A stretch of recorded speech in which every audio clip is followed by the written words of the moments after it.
નમસ્કાર મિત્રો, વિડીયોમાં તમારું સ્વાગત છે। જી હા મિત્રો, અત્યારે હાલ મોટા અને મહત્વના સમાચાર સામે આવી રહ્યા છે। તો મિત્રો, સમાચારમાં વાત કરીએ તો છેલ્લા કેટલાય દિવસથી રાજ્યમાં મેઘમહેર થઈ રહી છે। મોટા ભાગના જિલ્લામાં વરસાદ થતા લોકો અને ખેડૂતોમાં ખુશીની લાગણી છે। ત્યારે હવામાન નિષ્ણાત અંબાલાલ પટેલે આગામી 72 કલાકમાં ભારેથી અતિ ભારે વરસાદ થશે તેવી આગાહી કરી છે।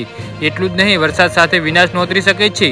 અંબાલાલ પટેલે આગાહી કરતા જણાવ્યું કે હજુ પણ આગામી દિવસોમાં રાજ્યમાં કેટલાક ભાગોમાં ભારેથી અતિ ભારે વરસાદ થવાની શક્યતા છે, જેમાં ઉત્તર ગુજરાત અને મધ્ય ગુજરાતના ભાગોમાં ભારેથી અતિ ભારે વરસાદની શક્યતા રહેશે, જેમાં વડોદરા, અમદાવાદ, ગાંધીનગર અને મહેસાણાના ભાગોમાં ભારેથી અતિ ભારે વરસાદની શક્યતા રહેશે। જી હા મિત્રો, અત્યારે હાલ મોટા સમાચાર સામે આવી રહ્યા છે।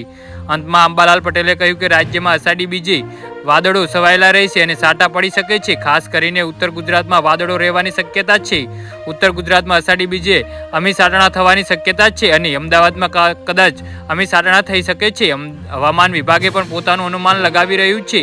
આવતીકાલથી ગુજરાતમાં સ્થિતિ વર્ણી શકે છે, કારણ કે આ વખતે સામાન્ય વરસાદ નહીં થાય। આ વખતે વરસાદ વિનાશ નોંધી શકે છે। જે પ્રમાણે અરબ સમુદ્રમાં સિસ્ટમ સક્રિય થઈ રહી છે, એ જોતા આવું જ કંઈક અનુમાન હાલ સામે આવી રહ્યું છે। ગુજરાત માટે આ અનુમાન સારી બાબત નથી। જી હા મિત્રો, તો આના વિશે તમારું શું કહેવું છે તો નીચે મારી કમેન્ટ બોક્સમાં જરૂરથી જણાવજો અને મારી યુટ્યુબ ચેનલને સબસ્ક્રાઇબ કરવાનું ભૂલતા નહીં। વિડીયો પૂરો જોવા બદલ તમારો ખૂબ ખૂબ આભાર।